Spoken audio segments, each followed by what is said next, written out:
Sir, ಡಿ.ಸಿ.ಎಂ ಸಾಹೇಬ್ರನ್ನ ಭೇಟಿ ಮಾಡಿದ್ರಿ. ಇವತ್ತು ವೀರಪ್ಪ ಮೊಯ್ಲಿ ಸಾಹೇಬರು ಭೇಟಿ ಮಾಡ್ತಾ ಇದ್ದಾರೆ. ಲೋಕಸಭೆ ಟಿಕೆಟ್ ವಿಚಾರ ಇಲ್ಲ, ಖಂಡಿತವಾಗೂ ಅದಲ್ಲ ಸರ್. ನನ್ನ ವೈಯಕ್ತಿಕ ವಿಚಾರ, ಕಾನ್ಸ್ಟಿಟ್ಯೂಯನ್ಸಿ SC/ST ಫಂಡ್ ವಿಚಾರವಾಗಿ ಭೇಟಿ ಮಾಡಿದ್ದೆ.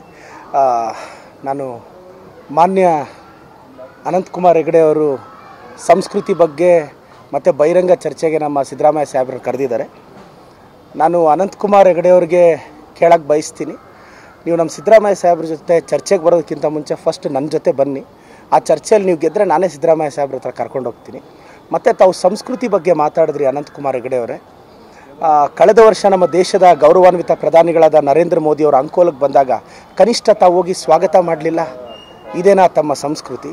ಇದೇನಾ ತಮ್ಮ ನಾಯಕನ ಬಗ್ಗೆ ತಮಗಿರೋ ಗೌರವ? ಶ್ರೀಯುತ ಅನಂತಕುಮಾರ್ ಹೆಗಡೆ ಅವರೇ, ನಿಮಗೆ ಗೌರವ ಕೊಟ್ಟು ಮಾತಾಡ್ತಿದ್ದೀವಿ, ಅದರ ಅರ್ಥ ನೀವು ಆ ಗೌರವಕ್ಕೆ ಯೋಗ್ಯರು ಅಂತಲ್ಲ. ನಮ್ಮ ಮನೆಗಳಲ್ಲಿ ಸಂಸ್ಕಾರ ಹೇಳ್ಕೊಟ್ಟಿದ್ದಾರೆ, ಅದಕ್ಕೆ ಗೌರವ ಕೊಡ್ತಿದ್ದೀವಿ. ಬನ್ನಿ ಬಹಿರಂಗ ಚರ್ಚೆಗೆ. ನಾನೇ ಶಿರ್ಸಿಗೆ ಬರಲ್ಲ, ಇಲ್ಲ ನೀವೇ ಬೆಂಗಳೂರಿಗೆ ಬರ್ತೀರಾ ಸರ್? ಸರ್, ಡಿ.ಸಿ.ಎಂ ಸಾಹೇಬ್ರನ್ನ ಭೇಟಿ ಮಾಡಿದ್ರಿ. ಇವತ್ತು ವೀರಪ್ಪ ಮೊಯ್ಲಿ ಸಾಹೇಬರು ಭೇಟಿ ಮಾಡ್ತಾ ಇದ್ದಾರೆ. ಲೋಕಸಭೆ ಟಿಕೆಟ್ ವಿಚಾರ ಇಲ್ಲ, ಖಂಡಿತವಾಗೂ ಅದಲ್ಲ ಸರ್. ನನ್ನ ವೈಯಕ್ತಿಕ ವಿಚಾರ, ಕಾನ್ಸ್ಟಿಟ್ಯೂಯನ್ಸಿ SC/ST ಫಂಡ್ ವಿಚಾರವಾಗಿ ಭೇಟಿ ಮಾಡಿದ್ದೆ. ನಾನು ಮಾನ್ಯ ಅನಂತಕುಮಾರ್ ಹೆಗಡೆ ಅವರು ಸಂಸ್ಕೃತಿ ಬಗ್ಗೆ ಮತ್ತು ಬಹಿರಂಗ ಚರ್ಚೆಗೆ ನಮ್ಮ ಸಿದ್ದರಾಮಯ್ಯ ಸಾಹೇಬ್ರನ್ನ ಕರೆದಿದ್ದಾರೆ. ನಾನು ಅನಂತಕುಮಾರ್ ಹೆಗಡೆ ಅವ್ರಿಗೆ ಕೇಳಕ್ಕೆ ಬಯಸ್ತೀನಿ, ನೀವು ನಮ್ಮ ಸಿದ್ದರಾಮಯ್ಯ ಸಾಹೇಬ್ರ ಜೊತೆ ಚರ್ಚೆಗೆ ಬರೋದಕ್ಕಿಂತ ಮುಂಚೆ ಫಸ್ಟ್ ನನ್ನ ಜೊತೆ ಬನ್ನಿ. ಆ ಚರ್ಚೆಯಲ್ಲಿ ನೀವು ಗೆದ್ದರೆ ನಾನೇ ಸಿದ್ದರಾಮಯ್ಯ ಸಾಹೇಬ್ರ ಹತ್ರ ಕರ್ಕೊಂಡು ಹೋಗ್ತೀನಿ. ಮತ್ತು ತಾವು ಸಂಸ್ಕೃತಿ ಬಗ್ಗೆ ಮಾತಾಡಿದ್ರಿ ಅನಂತಕುಮಾರ್ ಹೆಗಡೆ ಅವರೇ.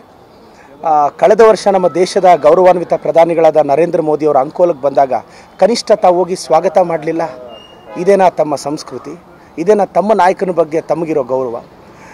ಶ್ರೀಯುತ ಅನಂತಕುಮಾರ್ ಹೆಗಡೆ ಅವರೇ, ನಿಮಗೆ ಗೌರವ ಕೊಟ್ಟು ಮಾತಾಡ್ತಿದ್ದೀವಿ, ಅದರ ಅರ್ಥ ನೀವು ಆ ಗೌರವಕ್ಕೆ ಯೋಗ್ಯರು ಅಂತಲ್ಲ. ನಮ್ಮ ಮನೆಗಳಲ್ಲಿ ಸಂಸ್ಕಾರ ಹೇಳ್ಕೊಟ್ಟಿದ್ದಾರೆ, ಅದಕ್ಕೆ ಗೌರವ ಕೊಡ್ತಿದ್ದೀವಿ. ಬನ್ನಿ ಬಹಿರಂಗ ಚರ್ಚೆಗೆ. ನಾನೇ ಶಿರ್ಸಿಗೆ ಬರಲ್ಲ, ಇಲ್ಲ ನೀವೇ ಬೆಂಗಳೂರಿಗೆ ಬರ್ತೀರಾ ಸರ್?